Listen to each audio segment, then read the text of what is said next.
Assalamualaikum warahmatullahi wabarakatuh. Selamat pagi, selamat berjumpa kembali. Mudah-mudahan kalian semua dalam keadaan sehat. Anak-anak, di pagi yang cerah ini kita berjumpa dalam pembelajaran jarak jauh. Untuk pembelajaran hari ini yaitu masih tema 3, subtema 3, pembelajaran 4. Sebelum memulai pembelajaran ini, alangkah baiknya kita berdoa dengan membaca basmalah. Bismillahirrahmanirrahim. Anak-anak, pada kesempatan ini ada kompetensi dasar yang perlu kalian kuasai yang memuat 2 muatan mata pelajaran. Yang pertama yaitu mata pelajaran PPKN dengan kompetensi dasar 3.2, menganalisis pelaksanaan kewajiban, hak dan tanggung jawab sebagai warga negara beserta dampaknya dalam kehidupan sehari-hari. Kemudian 4.2, menyajikan hasil analisis pelaksanaan kewajiban, hak dan tanggung jawab sebagai warga masyarakat beserta dampaknya dalam kehidupan sehari-hari. Kemudian muatan pelajaran yang kedua yaitu bahasa Indonesia. Ada beberapa kompetensi dasar yang perlu kalian kuasai yaitu KD 3.2, menggali isi teks penjelasan eksplanasi yang didengar dan dibaca. Kemudian 4.2, menyajikan hasil penggalian informasi dari teks penjelasan eksplanasi ilmiah secara lisan, tulis, dan visual dengan menggunakan kosakata baku dan kalimat efektif. Anak-anak, itu adalah kompetensi dasar yang perlu kalian kuasai. Kemudian untuk tujuan pembelajaran pada hari ini adalah 1. Siswa membaca teks. Siswa mampu mengidentifikasi kalimat efektif dan kosakata baku dengan benar. Selanjutnya, siswa mampu menulis informasi penting dari teks eksplanasi yang dibaca tentang penemuan dan manfaatnya dengan menggunakan kalimat efektif dan kosakata baku dengan benar. Setelah berdiskusi, siswa mampu menyebutkan contoh-contoh tindakan yang menunjukkan tanggung jawab atas hak dan kewajiban dalam kehidupan sehari-hari dengan benar. Kemudian, siswa mampu menceritakan pengalaman diri bertanggung jawab atas hak dan kewajiban dengan terperinci. Nah, anak-anak, pada pembelajaran kali ini yaitu pembelajaran 4, pada pembelajaran sebelumnya kamu telah belajar tentang penemuan lampu lalu lintas. Apa manfaat dari penemuannya dan apa yang harus kita lakukan untuk mematuhi rambu-rambu tersebut. Ini sebagai contoh bahwa penemuan lampu lalu lintas itu bermanfaat bagi kehidupan sehari-hari. Contohnya adalah terciptanya disiplin dalam berlalu lintas. Jadi manfaat penemuan lampu lalu lintas itu sangat bermanfaat dalam kehidupan sehari-hari. Apa manfaat dari penemuannya? Manfaat dari penemuannya adalah terciptanya disiplin dalam berlalu lintas. Dan apa yang harus kita lakukan untuk mematuhi rambu-rambu tersebut? Kita harus mematuhinya dengan mentaati segala rambu-rambu yang terpasang di jalan raya.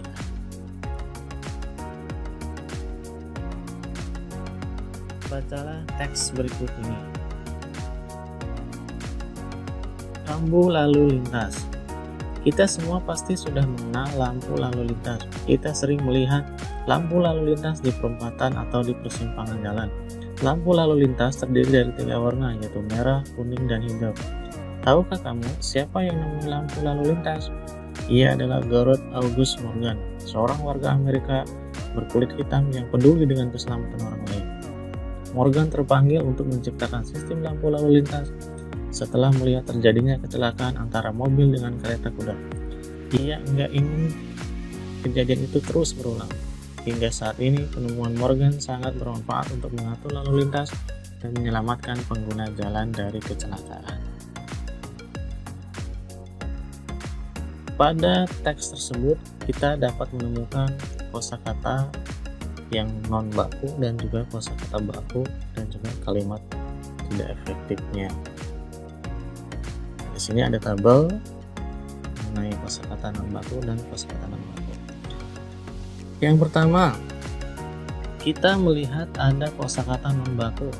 Ini ada di paragraf yang pertama. Kemudian kosakata bakunya dari melihat adalah melihat. Kemudian kalau kita pakai dalam kalimat tidak efektif, contohnya, kita semua pasti sudah mengenal lampu lalu lintas. Ini adalah kalimat yang tidak efektif. Bagaimana kalau kita perbaiki? Kalau kita perbaiki, kalimatnya menjadi kita pasti sudah mengenal lampu lalu lintas. Itu yang pertama. Kemudian kosakata yang kedua yang ada dalam bacaan adalah kosakata nemuin. Ini kosakata non bakunya. Kemudian bagaimana kalau kosakata bakunya? Menjadi menemukan. Kalau kita pakai dalam kalimat tidak efektif, menjadi tahukah kamu siapa yang nemuin lampu lalu lintas? Nah, bagaimana kalau kita perbaiki kalimatnya? Menjadi kita pasti sudah mengenal lampu lalu lintas. Yes. Dan yang ketiga, kosakata non bakunya adalah kosakata sistem. Kalau kita perbaiki, menjadi kosakata bakunya menjadi sistem. Bagaimana kalau diterapkan dalam kalimat yang tidak efektif? Ini ada di contoh kalimatnya adalah Morgan terpanggil untuk menciptakan sistem lampu lalu lintas. Sementara kalau kita perbaiki dalam kalimat efektif menjadi Morgan terpanggil untuk menciptakan sistem lampu lalu lintas. Yang terakhir, kosakata non bakunya adalah enggak. Kata bakunya menjadi tidak. Bagaimana kalau diterapkan dalam kalimat tidak efektif? Contohnya, ia enggak ingin kejadian itu terus berulang. Kita perbaiki dalam kalimat efektif menjadi ia tidak ingin kejadian itu terus berulang. Itu adalah contoh daripada kosakata non baku dan kosakata baku dan penerapannya dalam kalimat efektif dan juga kalimat yang tidak efektif.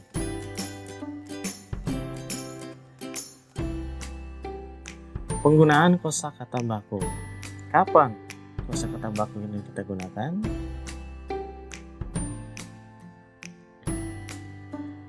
Kemudian apa manfaat penggunaan kosakata baku?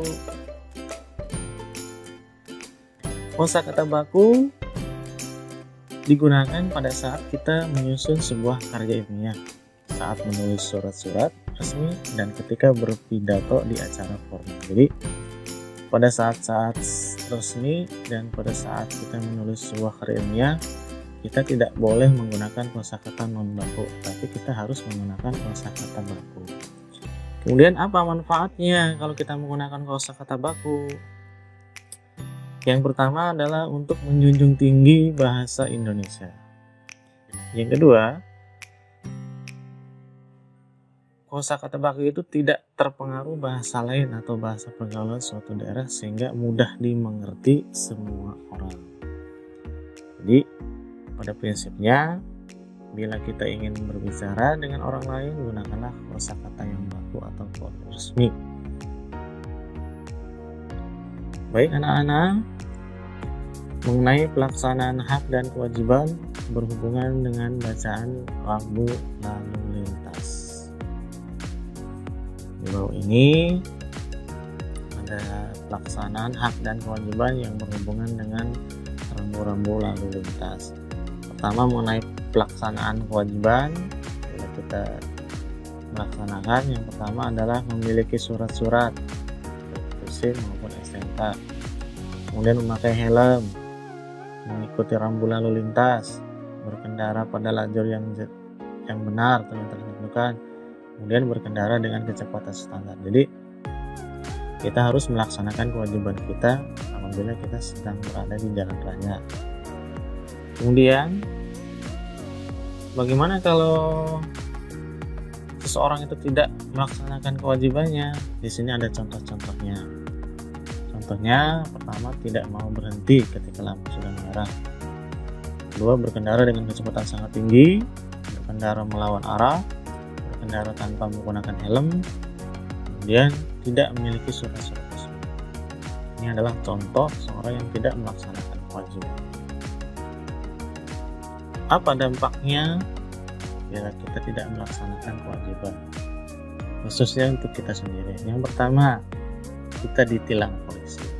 Yang kedua, bisa menyebabkan kecelakaan sendiri dan juga kecelakaan orang lain. Kemudian, mengalami kerugian akibat kendaraan yang rusak. Apa? Ya bisa saja menabrak benda-benda yang lain. Kemudian, membahayakan diri sendiri dan orang lain. Kemudian juga melanggar hukum.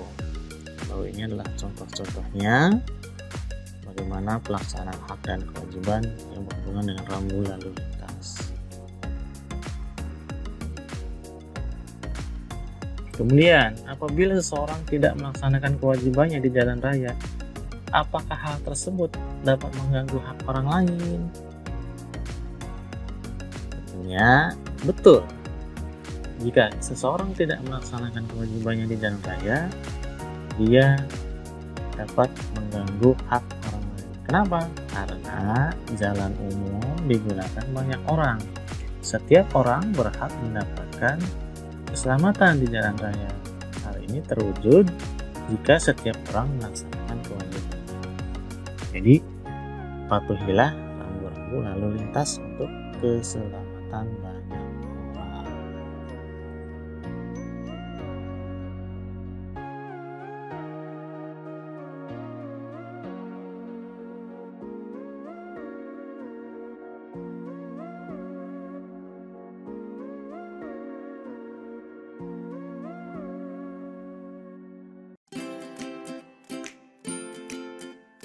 Kita amati gambar-gambar di bawah ini. Ada 7 gambar yang perlu kalian amati, kalian pahami supaya kalian dapat memahami bila kalian dalam keadaan di jalan raya.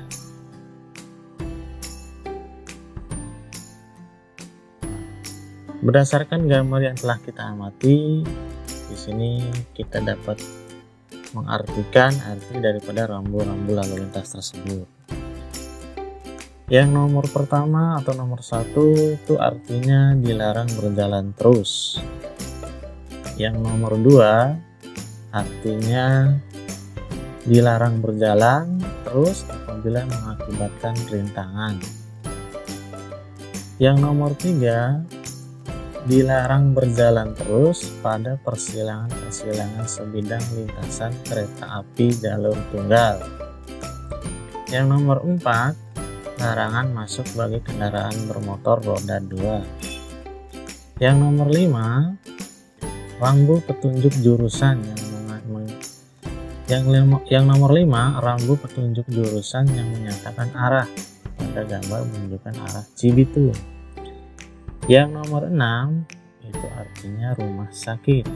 Yang nomor 7, rambu petunjuk jurusan daerah wisata Dieng dengan jarak 10 km. Nah, itu adalah contoh daripada rambu-rambu lalu lintas yang sering kita lihat. Apa manfaat rambu-rambu lalu lintas dan bagaimana jika tidak ada rambu-rambu lalu lintas? Yang pertama, rambu lalu lintas itu bermanfaat sebagai peringatan dan mencegah kecelakaan maupun sebagai petunjuk arah bagi pengguna jalan. Bagaimana jika tidak ada rambu lintas? Ini adalah mereka tidak tahu bahaya yang ada sehingga dapat menimbulkan kecelakaan. Selain itu, pengguna jalan dapat kebingungan arah tujuan yang dituju. Jadi kalau tidak ada rambu lalu lintas, kita tidak akan tahu bahaya yang mungkin akan terjadi, dan juga kita juga kemungkinan akan kebingungan bila menuju suatu daerah karena memang tidak ada petunjuk arah. Seperti di bawah ini.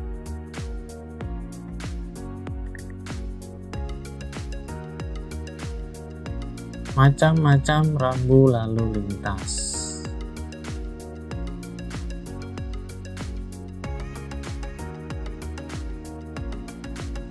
Rambu lalu lintas yang pertama adalah rambu peringatan.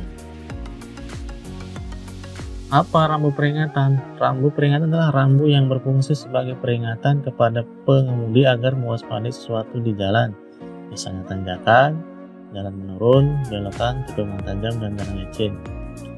Digunakan juga untuk menerangkan, dan biasanya rambu ini berwarna kuning, ya contohnya. Nah, di sini ya, contoh rambu peringatan. Kemudian yang kedua, rambu larangan. Rambu larangan adalah rambu yang berisi larangan melakukan sesuatu, dan rambu ini bertuliskan berwarna merah dan hitam. Contohnya ada di bawah. Ini adalah contoh-contoh rambu larangan. Yang ketiga, rambu perintah. Rambu perintah berfungsi menginformasikan apa yang harus dilakukan oleh pengguna jalan. Bentuknya bundar dengan warna latar biru dan gambar merah dan putih. Di samping itu, rambu ini berfungsi mengisyaratkan pengguna jalan untuk melalui jalur yang telah ditetapkan. Ini adalah contoh rambu perintah. Kemudian rambu yang nomor 4, rambu petunjuk. Rambu petunjuk berfungsi menunjukkan arah atau tujuan. Biasanya berisi informasi jalan atau jurusan dengan tulisan nama tempat, daerah, atau info yang lain.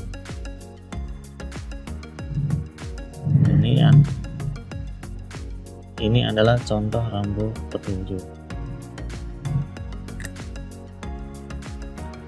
Yang kelima, rambu tambahan. Rambu tambahan berupa keterangan tambahan atau pengguna jalan. Rambu tambahan berupa keterangan tambahan untuk pengguna jalan, misalnya dilarang parkir bergambar P dicoret, dan di bawah ada rambu kecil dengan tambahan keterangan jam 07.00 sampai 19.00. Rambu tambahan biasanya juga ditulis pada papan putih dengan tulisan hitam, seperti rambu bertuliskan kecuali andong maka kendaraan boleh melintas. Ini adalah contoh rambu tambahan. Nah, anak-anak, itu tadi materi untuk hari ini. Mudah-mudahan materi yang tadi kita pelajari dapat kalian pahami dan dapat kalian terapkan dalam kehidupan sehari-hari. Tak lupa Bapak selalu berpesan, jangan lupa untuk kalian tetap terus belajar, tetap terus gapai cita-cita kalian supaya kalian menjadi orang yang sukses. Terima kasih. Jangan lupa klik subscribe dan like-nya supaya channel ini dapat berkembang. Akhiri, wassalamualaikum warahmatullahi wabarakatuh. Terima kasih.